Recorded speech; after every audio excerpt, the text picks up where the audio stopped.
police as victims.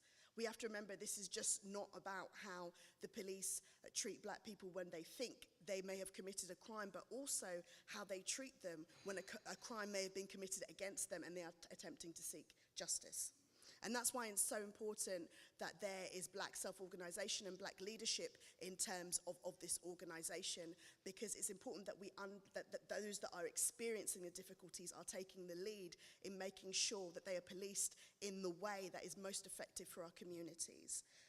We have to understand that there are institutional failings across the Metropolitan Police Force, and whilst people may accept that there are failings, the fact that there is a resistance to accept institutional racism, institutional misogyny, institutional homophobia is a massive issue. If you do not identify the problem, as far as I'm concerned, you cannot take steps to change it. And we are meant to be under a proud tradition in this country of something we call policing by consent. But I know that my community does not consent to be policed like this. Neither do many communities right across London. And, you know, there are some that would want to look to, in some ways, maybe even abolishing the police. And that's not what I want. I want a police force that works for our communities. And the only way that's going to be able to happen if we stick to that tradition of policing by consent and we have measures by which to hold our officers accountable.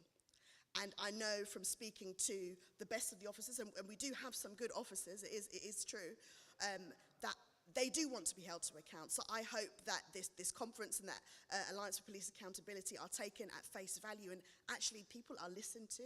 If we're going to move forward not only solving crimes, but making sure that we're keeping people safe and making sure that we have that trust and confidence, the police will need to work hand in hand with the communities and make a special effort for those black communities that have felt disrespected and disregarded for so very long. So I hope you do get a lot from today's conference, and I hope this is the start of a police forces right and up and down the country that we can have confidence in, no matter what the colour of our skin. Thank you very much.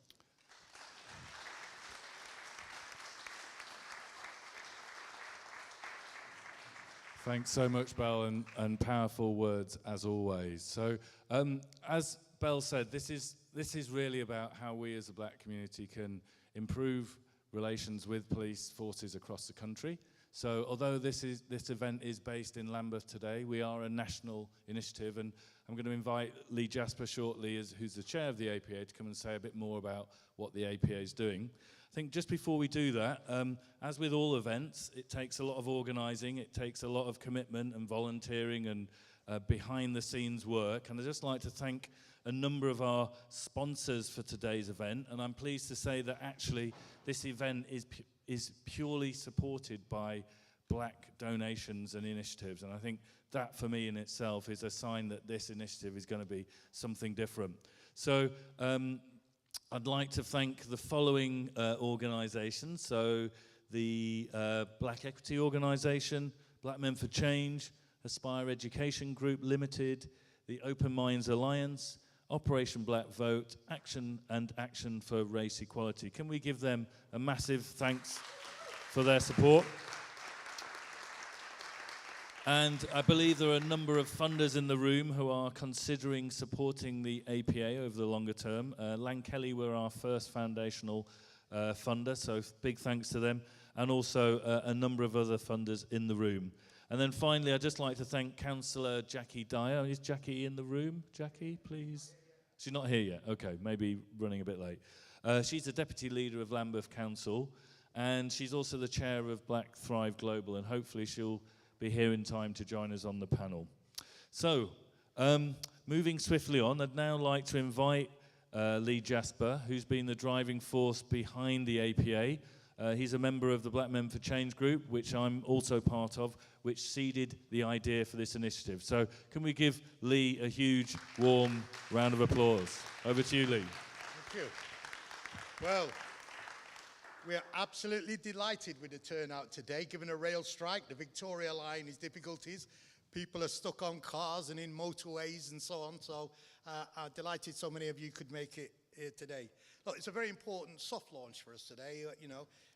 It's gained heightened prominence because of the presence of Baroness Casey. And trust me, when you see this interview at 2 o'clock, you're going to be really impressed with the quality of Baroness Casey's contribution, who makes some fundamental, very stark points about her report and how she sees that being implemented going forward. So we'll be sharing that with you later on. But look, we're in the business of policing reform and reducing serious violence. How are these two questions linked? Well, serious violence in our communities is something that we've seen grow disproportionately as unemployment, poverty, and social conditions in the country worsen. We have to, as a community, take the responsibility of saying, how do we respond to serious violence in the community? Not the Home Office, not the local authority, not the police, not Uncle Tom Cobley, but how do we, as an Afro-Caribbean heritage community, get ahead of the curve on combating the culture of violence? And so our first principle is to say we take responsibility for that violence. And through a national consultation, we'll work with local communities to say what can be our public health charter for reducing serious violence. That will outline what our responsibilities are and indeed what the responsibilities of the statutory services are. And at the end of our project, we'll have a public health charter. But the project is a 3-year project in 3 cities at the moment, London, Birmingham and Cardiff. The jurisdiction for policing reform is England and Wales. And we hope to work in those cities with local black police associations through the National Black Police Officers Association. That's community organisations and local MBAs coming together to form the steering groups into that area. They'll be producing and developing and co-producing the Public Health Charter. They'll be producing and developing the 21st Century Policing Charter, because we're going to ask our communities, what do we want from 21st century policing? I know what I want, and we're regaled as our politicians and the media with lots of people saying, this is what the black community wants in relation to policing. But has anybody done the hard work of asking the question? Has anybody gone to communities to say, what is your priorities in the 21st century? In part, this is a legacy project for me. I've spent 40 years trying to reform the police, and as you can see, that legacy is one that my father fought. It's one that I fought, and the next generation of my children are likely to face the same issues going forward. That's a legacy I am tolerant with, and that's why we think that the Alliance of Police Accountability is an idea that's come to its time. Helps local black communities develop and form local policing charters, a national policing charter, establishes a national network of police monitoring groups, provides the resources necessary so that you can go into the room with some degree of equity. Let me tell you about policing reform. It's a scientific project. People think you just turn up and police ask you, well, what do you think we should be doing? And you give them a view. The reality is to deliver systemic, institutionalized reform at the highest level requires a calculated, deliberative, and well-resourced team on our part. You can't go to a meeting with your wonderful self.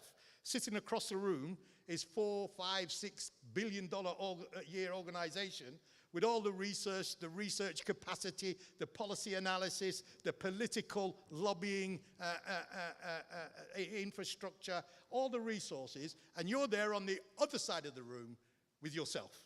Now, I'm not decrying anybody's contribution. I'm sure great contributions have been made through personal experience.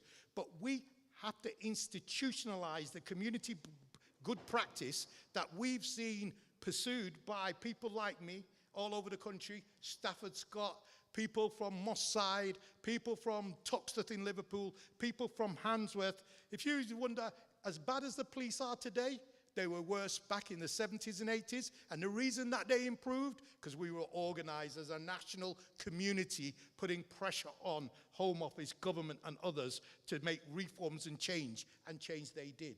Now, changes with these institutions is like the stock market.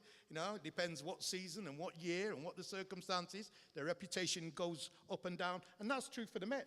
It's had a better reputation in the past, and today it's lost its institutional memory about what actually works in terms of community engagement, and losing that memory, and losing officers who've now come to the end of their 30-year Stephen Lawrence career. The collective wisdom and experience of senior police officers is withering in relation to their experience of Lawrence. So we're losing great officers who understood what was needed in relation to racism.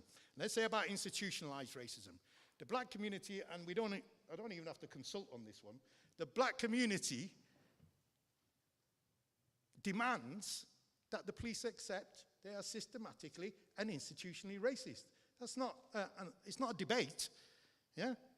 It's not a debate, it must be accepted. And it is the foundation and the precursor to effective negotiations around local and national and regional policing reform. Yeah, you can applaud, go ahead, applaud, don't be shy. So the idea from the Home Secretary that it doesn't exist in the country, and the idea from the Commissioner that he doesn't want to use that word, look, you can use what word you like, as long as the solutions are systemic. I don't care what you call the problem. But if you come with partial, performative, cosmetic, tokenistic solution, then we're going to reject that in the name of the APA and the black community, because it's not a systemized solution. So I'm not going to get hung up on terminologies. We're just going to say that when we come to the table, we want to see systemic solutions. Are you with me on that point? Yes. All right. And so, there's so many people to thank, honestly.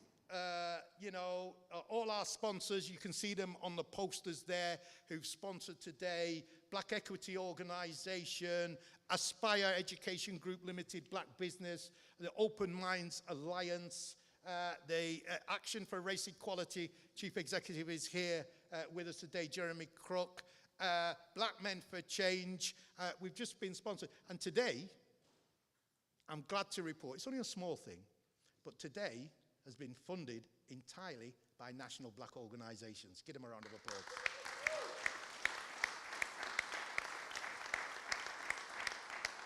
And why that's important is because we need to adopt the philosophy of self-help to deal with some of these issues. And I'm glad and delighted and proud that the assembled coalition of black organizations found this event so important that they decided to fund it. And that includes, they funded lunch. So you'll be pleased to hear that you'll be getting, this is the one time you will be getting a free lunch. So do take it, do take it. So we're delighted to be here today. I'm not going to speak for long. I have more to say, but time is running short. We started late. Suffice to say that we're in the business of creating a national network of police monitoring and violence reduction groups who are focused in communities, who are led by black communities, who develop local policing charters, regional policing charters, and public health charters, so that we can negotiate with your local authority, whether it's in Birmingham or Manchester, to say this is what the Manchester community has said is their policing charter and public health charter. Come into a room, let's negotiate. And we start from there, because we need to develop a powerful public mandate from black communities so that we can all agree what are the priorities around policing reform.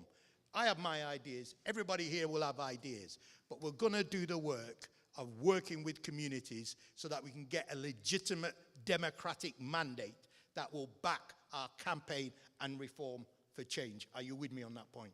Yes. Give me a round of applause. Okay.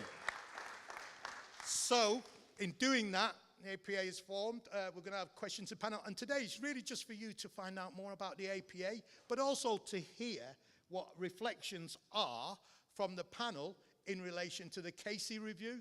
I believe the Metropolitan Police published their turnaround plan yesterday, the Mayor's action plan on race, the National Police Chief Council. You know how many race equality action plans there are? I'll tell you, like sand on beach. So anyway, we got all of these reports. We'll have the Casey review and the comments you'll hear this morning, and we've got probably somebody I think who's well known to us all and has shown tremendous strength and dignity in terms of suffering a great tragedy and loss. The great Reverend Minna Smallman is with us today. Give her a round of applause.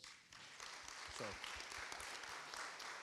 Wonderful. Thanks, Lee. As always, so much wise words there to share with us, and you can see why we need Lee at the head of this APA initiative, driving the initiative forward. So Before we bring on some esteemed guests, we've got, he's another esteemed guest in his own right. Lee talks about being systemic and being evidence-based. And I'd just like to invite Joel McLaughlin. Can you come up, Joel? Can we give him a round of applause? Joel's been the consultant that's been working behind the scenes, getting the evidence together to ensure this initiative is led by true knowledge and wisdom. So I'm sure you'll keep it brief, Joel, because we are a little bit behind time. But I know you'll do a great job. Over to you, Joel. I didn't keep us behind time, so I'm going to say what I'm going to say.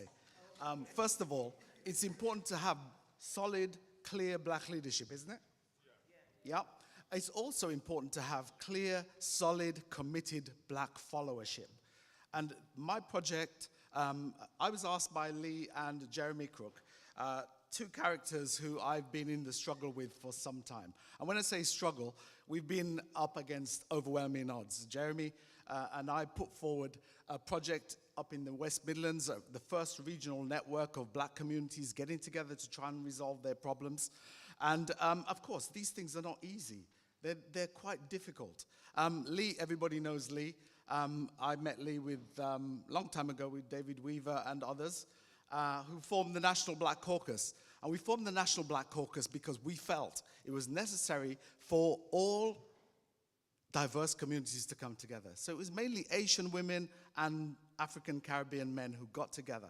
We set aside our differences and we decided to forge a way forward to bring the issues of stop and search, bring the issues of underfunding of black communities, bring the issues of the systematic desegregation and destruction of our communities to the fore.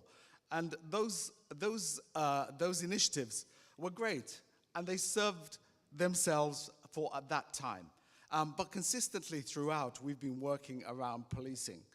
And I and others worked with Frank Critchlow. Mike Mansfield is here. A big round of applause to him, because he's one of the barristers that has stood up for black communities when they were in trouble, up against the wall and vilified. So thank you, Mike, for your struggles. And there are many others.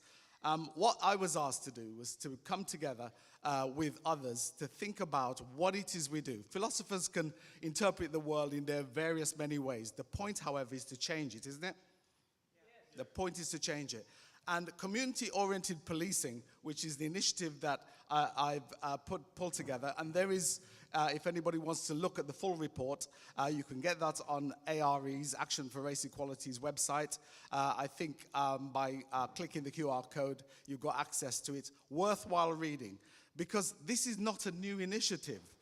Around the world, Chicago, Northern Ireland, Scotland, and elsewhere, there are communities trying out small things that make a difference. And those small things are always generated by those communities.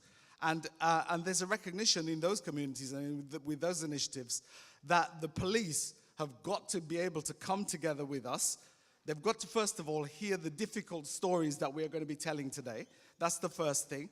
You know, and they feel traumatized by that. Guess how we feel as a community, being traumatized in such a way that we are almost destroyed mentally.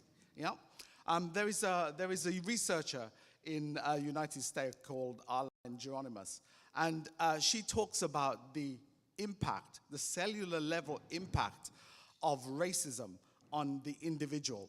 Yeah, it takes a toll on our health. So that's why we have, we have high blood pressure. We are stressed. This is why we're overrepresented in mental health institutions. And she says racism creates that pressure. Poverty is creating pressure, but racism creates that overwhelming pressure. Guess what? Policing creates that pressure. It adds a level of trauma to us. A level of trauma to us, which is consistent. Every time you turn on the news and you see a child being strip searched, it traumatizes us, doesn't it? It vexes us. I have to be strong about this. It vexes us. It makes us feel like we are subhumans. So the style of policing, the method of policing, the way that we are policed contributes to our livelihood and whether we stay alive or not. So it's absolutely important that we bring together, policing and health. And in the community-oriented policing, report, we talk about working with health institutions, mental health institutions, and other institutions to ensure that policing does not contribute to our illness. It's important that wellness means collaboration with institutions that are responsible for serving us, not forcing us and traumatizing us, serving us. We are taxpayers. We have a right to a policing that services us and gives us what we require as individuals. We want to be safe in our neighborhoods. We want black women to walk around safe from sexual predators. We want our children to be able to go to school and come back without being arrested and put in plastic handcuffs, don't we? We want that. We demand that. There are community organizations here that have taken the initiative to come together to make sure that our children could go to school and come back. Yeah, I live in a place where it's just natural. You send your children off and they come back. But that is not everywhere in black communities. So at a neighborhood level, we've got to take the initiative as black individuals. It starts with getting black organizations together. It's the fundamental first step. We have got to get together. We have got to fund ourselves in that. We've got to be self-supporting. And we have got to make sure that we as a community are the lead of this. The police are followers in this. They're partners in this, but we are the leaders because we understand exactly what's going on. We know what hard time pressure looks like, don't we? Yeah. And we know what we need in order to move away from that. And one of the things that we need to move away from that is a police that is cooperative, that will keep us safe and serve us. We are the most over-policed and least underserved community in the country. It is time that we as a community take the leadership process and insist that Mark Rowley says, yes, there is institutional racism in the organization. The organization he leads is an institution. Yeah, Baroness Casey says there is racism. You have to accept that. That's the first principle. You know, even alcoholics have to the first step is to understand there is a problem here.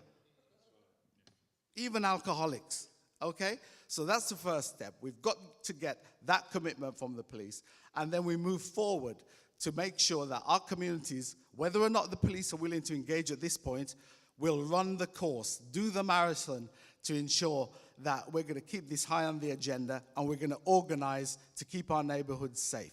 Thank you. Thank you so much, Joel.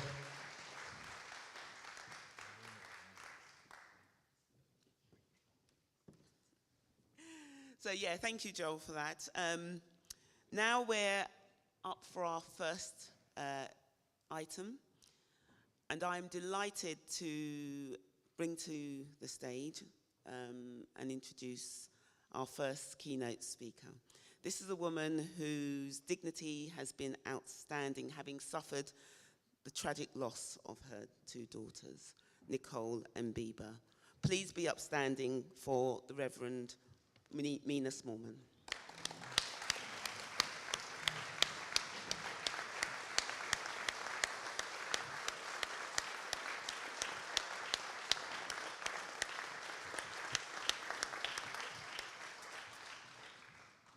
It's nice to be amongst friends. I speak to lots of mixed groups, but and as a priest, I love everyone. Everyone is equal to me. But today I can talk as a mother of two black girls who were neglected, and things didn't go as they should. But my overall message is that of hope. I speak to lots of groups, women's groups of all nations, who have been working tirelessly to bring about equality in their communities. And they are exhausted. Some people have been doing it for 30, 40 years. One of the saddest occasions was when I was doing a speech with Stuart. Stuart, his brother, was murdered, Stephen Lawrence, and we've kind of followed each other on the circuit. And those of you who've been privileged to hear him speak, he is a wonderful speaker. And on this occasion, it was the 30th anniversary of his death. And his light had gone out. When he came to speak, he said, you know, I don't want to say a lot, actually, because it is 30 years on, and we are still talking about it. The evidence is there, all the reports, the evidence is there. These reports, blood, sweat, and tears is poured into them to then eventually be put on the shelf and gather dust. So today is a day where I believe things are going to change. They must change. We have to support our local communities. There are generations of historical abuse, starting with grandparents and grandparents, the great-grandparents who came with Windrush, and they came to help build this country up. They were abused, they were treated poorly, but they carried on. And their children, they taught them to be upstanding, to hold their head high and be the best that they could be. When they went into the schools, however, there was an institutional racism that held them back and didn't enable them to feel equal. And then they had children, and their children were abused on the street through sus and stop and search. We have to understand that not all black people think all white people are racist. And not all black people are part of gangs. We need to put the trust back in the local communities.